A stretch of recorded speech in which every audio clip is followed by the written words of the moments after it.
Hello everybody and welcome to another video. Today we have another Spider-Man 2 leak. Now this was sent to me by Captain Cardinal, so thank you for that. If you see any leaks for Spider-Man 2 or other games, let me know in the comments below and maybe I'll do a video on it. As always with leaks, take it with a grain of salt. I tried to reorder this as best as possible. The original post is kind of random with its placements of what they say. They're claiming to be friends with a playtester. The game starts with Peter on his way to the airport to meet Harry and MJ, but on his way, Peter has to fight Big Wheel, who's rolling around the streets and destroying stuff. A bit later, Kraven shows up and forces Connors to become the Lizard again so he can hunt him, using his wife and teenage son as a hostage. The symbiote chooses to leave Harry for some reason and attaches to Peter at one point.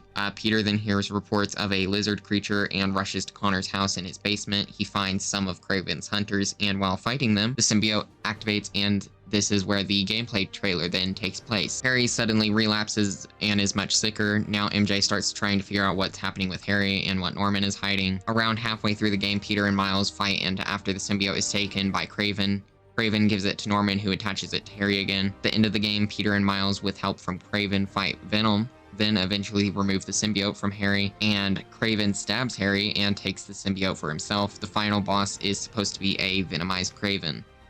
Now, that's all of the story stuff that they did mention, but they had a lot of other stuff as well. Most of the film suits are in the game, not including the beanie suit from Amazing Spider-Man. I'm assuming that's the vigilante suit. Some suits have the option to enable filters on them, like cell shading. The noir suit can turn the game completely black and white. That sounds pretty cool, if true. Taskmaster appears in a side mission as well as in the main story. Robbie Robertson and Camille both appear in a side mission. Mysterio is in a side mission but also appears in the main story. Shocker has a side mission. Morbius appears in the main story. Other Marvel characters are in the game. Sandman and Hydro Man are in a side mission, as well as the Human Torch. There's also a lot of graffiti in the game referring to different marks in the Marvel Universe, including X-Men, Iron Man, and Punisher. Daredevil appears during a side mission with Fisk. There's posters of Tony Stark and Reed Richards in Peter's old bedroom. Human Torch and Reed Richards appear during the main story. The Baxter Building is in the game and partially explorable.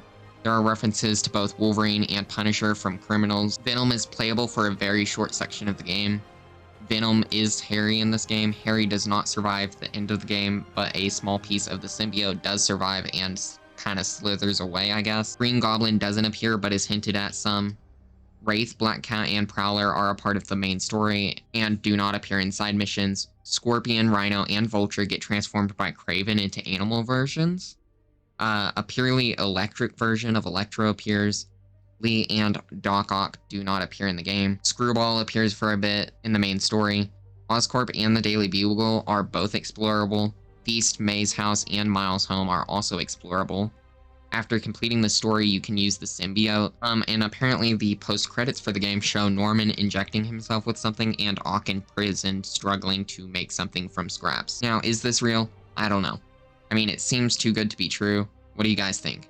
Anyways, that's gonna be it for the video. I'll see you guys next time. Let me know what your thoughts are on this, and bye-bye.